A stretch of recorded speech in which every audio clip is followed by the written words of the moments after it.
Hello, I'm Jack O'Regan and these are my 10 essential items.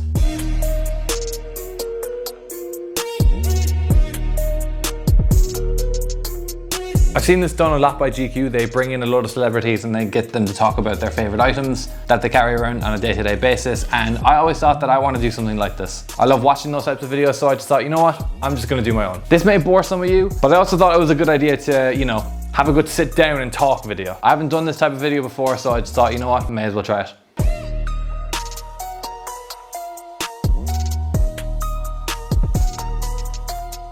So the first item on this list, I think anyone could probably guess what it is. It is my mobile cellular device. It's the iPhone 15 and I've had it for about, I want to say it's nearly 2.5 years. I think I got it just before Christmas 2023.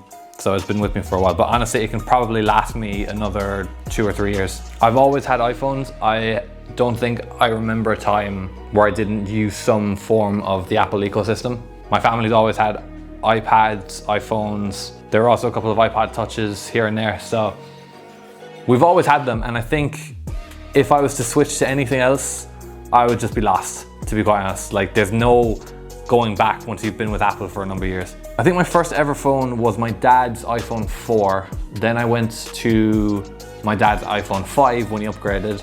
And then I got an iPhone 6 that I think was my own. And then I got gifted an iPhone 11 and now with the 15 Pro. But yeah, I don't leave the house without it. I use it for everything really. It's what I use for texts and calls, obviously. It's my main form of entertainment, social media, YouTube, I'm always on it with this. Listening to music a lot of the time. But yeah, basic, but iPhone, #1 accessory.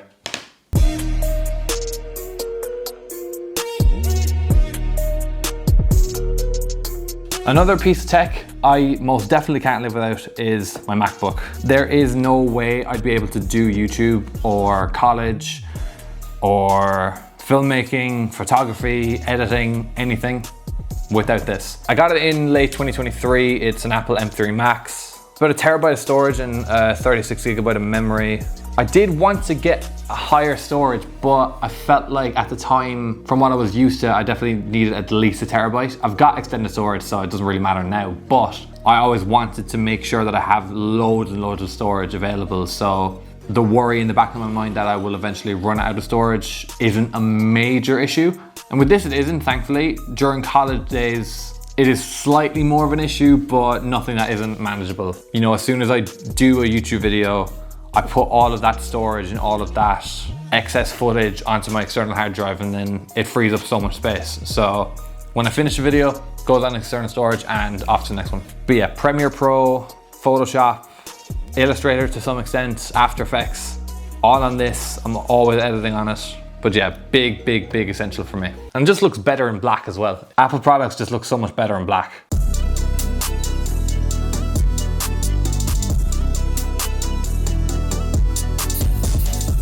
Along with something that I don't ever leave the house without, it is AirPods Pro. They're either in my ears or in my pocket in the case.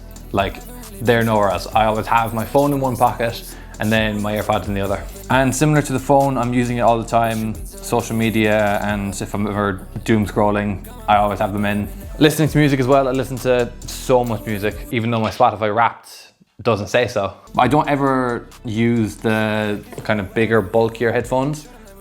I'm always using these, and even from when I was a bit younger, I had a pair of Beats headphones that I had for about 1.5 years, and then I just got too uncomfortable with them, and I just prefer using the AirPods anyways. I always had like smaller earbuds, the wired ones, the AirPods before these, and I just prefer them. The noise cancellation is so much better on them. What I'm listening to right now, Travis Scott, Don Toliver, they're probably like all up there, like The Weeknd. A lot of Tyler, the Creator recently, Kendrick, then obviously Dave, a good few UK rappers, Nux, Notes for a while as well. I also listen to my friend as well. A lot of what I listened to recently comes from my friend Teo. We met through college, and little did I know he was on the Discord server that me and my friends had. I didn't actually meet him through classes. I knew he was in some of the classes that I didn't have, but we had met the summer he was actually going on Erasmus away to America. So he was off in America for a whole semester. So he was gone for like maybe 5 or 6 months. And we never hung out properly. And then we spent a lot of time over that summer playing Minecraft. We had a Minecraft realm that we all used to play. And me and him just got super close with. And so yeah, I'm playing his music a lot as well. And I'm always listening on these. So yeah, shout out to Al. Bit of an odd one, but nose drops. Whenever I get a blocked nose, I just struggle to breathe and I absolutely hate that feeling. So from when I was younger, I was used to use these Otravine nasal drops. You put 1 or 2 in each nostril and it just clears your entire system within a couple of minutes. And honestly, it's like a cheat code, like crack, if anything. Like, I don't know what it does and I don't exactly know what is in it, but it's honestly a lifesaver. And I've had this for a long time and I think my system is probably gonna just give in at one point because of how much I've put this into my system.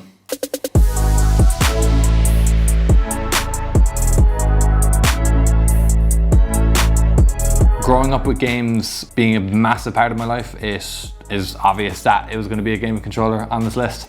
This is a SCUF controller, and for those who don't know, a SCUF has these remappable paddles on the back so you can keep your fingers on the sticks the entire time. It's mainly for shooter games, and I think if you want to have that edge over your opponent, you definitely need something like this. Before this one, I had the SCUF Impact, I believe it was called, for the PS4, and I got that when I was massive into Fortnite. I definitely wanted to get better at the game, so I did research about how to improve, and SCUF controllers were the big thing for console because I didn't really have the space in my house to get a PC. So we got the SCUF Impact and it was amazing. I absolutely loved it. But when we upgraded to the PS5, the SCUF Impact wasn't compatible. So I was like, right, that's my Fortnite ability down the drain. And it did happen. I went off shooter games entirely, Call of Duty as well. Didn't really play that much of it up until recently, where I got gifted this, the SCUF Vantage, I believe it's called. There's no name on the side of it. No, I think it's called the SCUF Vantage, but customized as well to my own specs and my own colors, and I absolutely love it. I've gotten back into shooter games and it's just easier to have. Once you're used to it, you can't really go back. And it's the same shape as the DualShock controllers. It's got a textile grip on the side as well. So yeah, I absolutely love it and well worth the purchase.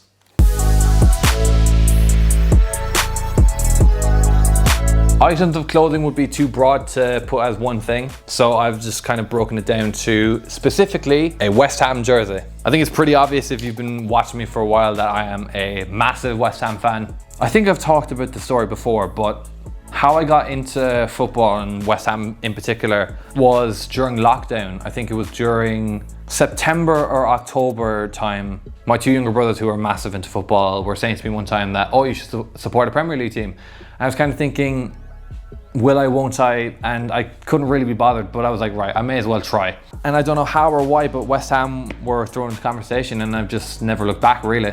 I would jokingly say, come on you Irons, in the other room when someone brought up football or mentioned West Ham in conversation. So I just went with a joke and then eventually sat down and watched more and more of the games and just fell in love with it. Jesse Lingard came in on loan that season and just blew the league away. Thomas Souček and Declan Rice were having such a good midfield partnership. Unlike now, where we are currently in the relegation zone, so that's fun. But I don't regret my choice, to be honest. I think it would have been so easy for me to go with like Liverpool or Man City.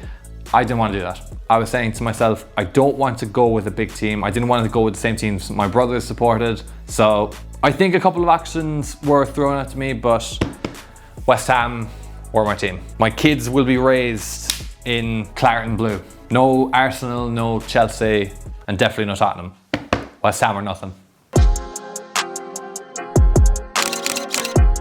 I absolutely live and probably would sleep in hoodies if I had the choice. I don't wear any crew necks, I don't wear any half zips or coats or anything like that. It's always hoodies. And the more comfortable, the better. I probably have too many hoodies at this stage. All kind of black hoodies or kind of just plain colors. I don't love the graphics on the front. I don't mind them on the back. This one currently does have a big graphic on the back, but yeah, I live in hoodies. You would probably see me in any video during the winter or outside. I'm probably wearing a hoodie. I live in them. And this one in particular is really comfy and it's a new one and I absolutely love it. If it's cold, you're probably gonna see me in a hoodie, and more than likely a black one.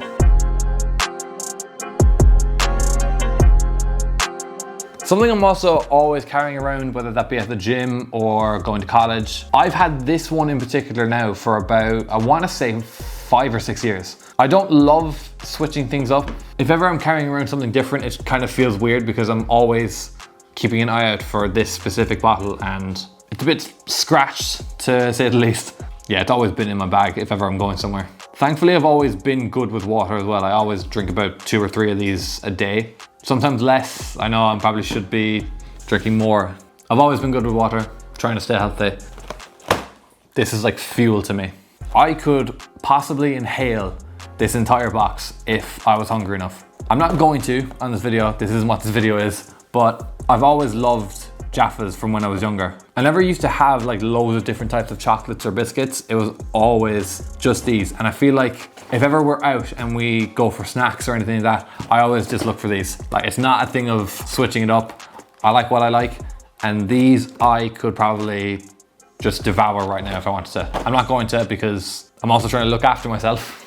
In terms of my health, I need to improve my cardio a good bit, to be honest. I've kind of gone off cardio entirely. And these are like a drug, and probably my weakness, because it's probably what is keeping me from reaching max potential, if there was a max potential to begin with.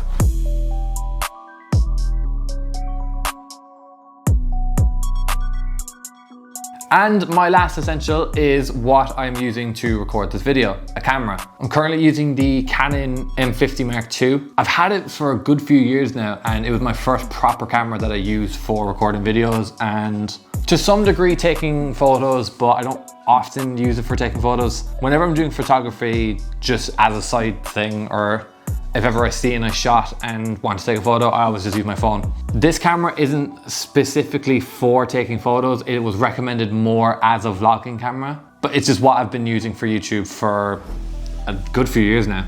I started doing YouTube specifically on my phone. I did everything on my phone, use it to record, use it to edit. And then obviously once I got my laptop, I freed up the load on that. And then once I got this, it just changed my game entirely. I do want to upgrade. I do love the look of full frame cameras. I would never get like a big bulky camera, not for YouTube anyways. I'd obviously love to upgrade to something bigger for filmmaking, but for YouTube, I always like the smaller compact cameras. The A6700 is something that I'm very much looking at right now, the FX30 as well. I love full frame cameras, and I really want to upgrade, and I think it's time to upgrade off of this as well, because part of me just gets sick of using the same stuff over and over again. And in terms of leveling up the quality of my videos or just my work in general, it is time for an upgrade. Thank you very much for watching this video. I know it's a very different style of video than what I'm used to. It feels like ages that I've actually sat down and talked in front of a camera just by myself. I've obviously done stuff with my friends, but it's good to actually sit down and actually just talk to the camera about different things. So yeah, hope you enjoy. Thank you very much for watching, and I will see you all in the next one.